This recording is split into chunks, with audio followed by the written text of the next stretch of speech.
வீட்டில் கோதுமை மாவு, தேங்காய், வெல்லம் இருக்குது. அப்போ ரொம்பவே ஹெல்த்தியான இந்த ஸ்நாக்ஸை நீங்கள் ட்ரை பண்ணி பாருங்கள். இந்த ஸ்நாக்ஸ் சாப்பிட்டுக்கிட்டே இருக்கலாம். அவ்வளோ ஒரு அருமையான டேஸ்ட்டாக இருக்கும்.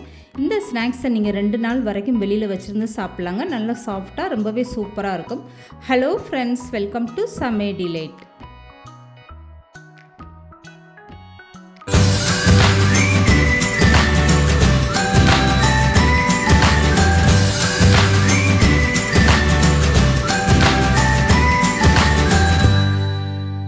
இப்போ இந்த ஸ்நாக்ஸ் செய்கிறதுக்காக ஒரு அகலமான பாத்திரம் எடுத்துக்கோங்க. இதில் 1 ஸ்பூன் அளவுக்கு நெய் சேர்த்துக்கோங்க. இப்போ ஸ்டவ் ஆன் பண்ணிவிட்டு இந்த நெய் நல்லா உருகி வந்ததுமே ஒரு 10லேருந்து 15 முந்திரி பருப்பு 2 பாதியமாக உடச்சிக்கோங்க. உலர்ந்த திராட்சையை கொஞ்சமாக எடுத்துகிட்டு இதை நல்லா நெய்யிலே வறுத்து எடுத்துக்கோங்க. ஃபஸ்ட்டு இந்த மாதிரி நீங்கள் நெய்யில் இதை வறுத்து எடுத்ததுக்கப்புறமா மற்ற பொருட்கள் எல்லாமே சேர்த்துக்கலாம். முந்திரி பருப்பு சேர்க்க விருப்பம் இல்லைன்னா நீங்கள் வறுத்த வேர்க்கடலையை கூட தோல் நீக்கிட்டு அதை உடச்சிட்டு இந்த மாதிரி நீங்கள் நெய்யில் வறுத்துட்டு அதுக்கப்புறமா சேர்த்துக்கோங்க. இப்போது முந்திரி பருப்பெல்லாம் நல்லா வறுப்பட்டதும் அதை வேறு ஒரு பாத்திரத்தில் மாற்றி எடுத்துக்கோங்க. இப்போ அதே பாத்திரத்தில் கூடுதலாக 1 ஸ்பூன் அளவுக்கு நெய் சேர்த்துட்டு 2 வாழைப்பழம் இந்த மாதிரி தோல் நீக்கிட்டு நல்லா பொடிசாக கட் பண்ணிவிட்டு அதை சேர்த்துக்கோங்க. நெய்யிலே இந்த மாதிரி ஒரு 2 நிமிஷம் நல்லா வதக்கி விட்டுருங்க. நான் பச்சை வாழைப்பழம் எடுத்திருக்கேன். நீங்கள் செவ்வாழை, நாட்டு வாழைப்பழம்னு எந்த வகை வாழைப்பழம் வேணாலும் எடுத்துக்கோங்க. புளிப்பு இல்லாத வாழைப்பழமாக பார்த்து சேர்த்துக்கோங்க. இப்போ 2 நிமிஷம் இந்த வாழைப்பழம் நல்லா வதங்கி வந்ததும் இது கூட அரை முடி தேங்காய் எடுத்துகிட்டு துருவிட்டு அதை சேர்த்துக்கோங்க.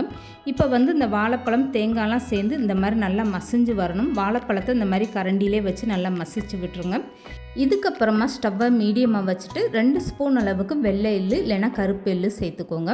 இப்போ இதையுமே சேர்த்துட்டு 1 நிமிஷம் நல்லா வதக்கி விட்டுருங்க. இந்த வாழைப்பழம் நெய்யிலே நல்லா வதங்கி வரணும். அது வரைக்குமே இந்த மாதிரி நல்லா மசிச்சு விட்டுருங்க. இப்போ 1 கப் அளவுக்கு நாட்டு சக்கரை நான் சேர்த்துருக்கேன். நீங்கள் உடைச்ச வெல்லமாக இருந்தால் அதை தண்ணி ஊற்றி நல்லா பாகா காய்ச்சிட்டு அதை வடிகட்டி எடுத்துகிட்டு அதுக்கப்புறமா சேர்த்துக்கோங்க. இப்போ 1 கப் அளவுக்கு நாட்டு சக்கரை, இதே அளவில் நீங்கள் 1 கப் அளவுக்கு உடைச்ச வெல்லம் சேர்த்துக்கோங்க. இப்போ தண்ணியோட அளவுன்னு பார்த்தீங்கன்னா 1 கப்பு நாட்டு சர்க்கரைக்கும் 1.5 கப் அளவுக்கு நான் தண்ணி எடுத்திருக்கேன். இந்த தண்ணியும் சேர்த்துட்டு 1 ஸ்பூன் அளவுக்கு சுக்கு, ஏலக்காய் சேர்ந்த பொடியை சேர்த்துட்டு இந்த மாதிரி நல்லா கலந்து கொடுத்துருங்க.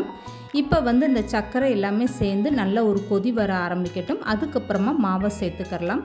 இப்போ கரண்டி போட்டு ஒரு டைம் நல்லா கலந்து கொடுத்துருங்க. இந்த தண்ணி சுற்றிலும் ஓரத்தில் நல்லா கொதி வர ஆரம்பிச்சிருச்சு. இந்த ஸ்டேஜில் 1 கப் அளவுக்கு கோதுமை மாவு சேர்த்துக்கோங்க. 1/4 கப் அளவுக்கு பொடியான ரவை சேர்த்துக்கோங்க. வறுக்காத ரவை தான் நான் சேர்த்துருக்கேன். இப்போ ஸ்டவ்வை நல்லா குறைச்சி வச்சுட்டு இந்த மாதிரி கலந்து கொடுத்துருங்க. கலந்து கொடுக்க மாவு சீக்கிரமாகவே நல்லா கெட்டியாக ஆரம்பிச்சிடும். இந்த மாதிரி நல்லா கெட்டியானதுமே வறுத்து வச்சுருக்க முந்திரி, உலர்ந்த திராட்சை அப்படியே சேர்த்துக்கோங்க. இப்போ இதை சேர்த்ததுக்கப்புறமா ஒரு டைம் கரண்டி வச்சு இந்த மாதிரி நல்லா கலந்து கொடுத்துருங்க. இதுக்கப்புறமா ஸ்டவ்வை ஆஃப் பண்ணிவிட்டு இந்த மாவை அப்படியே ஒரு 10 நிமிஷம் நல்லா ஆற வச்சுருங்க. மாவு ஆறுனதுக்கப்புறம் பார்த்திங்கன்னா இன்னும் கொஞ்சமே நல்லா கெட்டியாக ஆரம்பிச்சிடும். கெட்டியானதுக்கப்புறமா நீங்கள் கையில் லேசாக நெய்யை தடவிக்கிட்டு இந்த மாவை ஒரு டைம் நல்லா பிசைஞ்சு எடுத்துக்கோங்க. பாத்திரத்தில் ஒட்டாத அளவுக்கு இந்த மாவு எந்த அளவுக்கு நல்லா சூப்பராக வந்திருக்கு பாருங்கள். இந்த மாதிரி ஒரு பக்குவத்தில் நீங்கள் மாவை பிசைஞ்சு எடுத்துக்கோங்க. கையில் தொட்டு பார்த்திங்கன்னா மாவு இந்த அளவுக்கு நல்லா சாஃப்டாக இருக்கணும். இதுக்கப்புறமா ஒரு வாழை இலை இந்த மாதிரி சின்னதாக கட் பண்ணி எடுத்துக்கோங்க. இதில் கொஞ்சமாக நெய் அப்ளை பண்ணிக்கோங்க, இல்லைன்னா சமையல் எண்ணெய் அப்ளை பண்ணிக்கோங்க. இங்கே நெய் அதிகமாக சேர்க்கும் போது இந்த ஸ்நாக்ஸோட டேஸ்ட்டு ரொம்பவே சூப்பராக இருக்கும். இப்போ கொஞ்சமாக மாவு எடுத்துகிட்டு இந்த மாதிரி கையில் கொலக்கட்டை மாதிரி நல்லா உருட்டிக்கோங்க.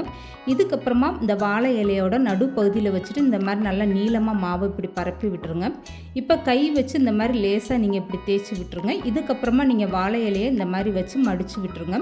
ஃபஸ்ட்டு மாவோட ஓரத்தை இந்த மாதிரி நீங்கள் இலையில் மடிச்சுட்டு இதுக்கப்புறமா இந்த சைடு 2 பகுதியும் நீங்கள் மடித்து விட்டுக்கோங்க. இப்படி செய்யும்போது உங்களுக்கு மாவு வெளியில் வராமல் இருக்கும். இந்த மாதிரி ஒரு பக்குவத்தில் நீங்கள் வாழை இலையில் மாவு எல்லாமே ரெடி பண்ணி எடுத்து வச்சுக்கோங்க. இதுக்கப்புறமா ஒரு இட்லி பாத்திரத்தில் 2 கிளாஸ் அளவுக்கு தண்ணி சேர்த்துக்கோங்க. இதில் ஒரு ஸ்டாண்டு போட்டுட்டு இந்த மாதிரி ஒரு அகலமான தட்டு வச்சுக்கோங்க. இப்போ இந்த தட்டில் ரெடி பண்ணி வச்சுருக்க வாழை இலை எல்லாமே எடுத்து இந்த மாதிரி ஒன்றுக்கு மேலே ஒன்றா அடுக்கி வச்சுருங்க.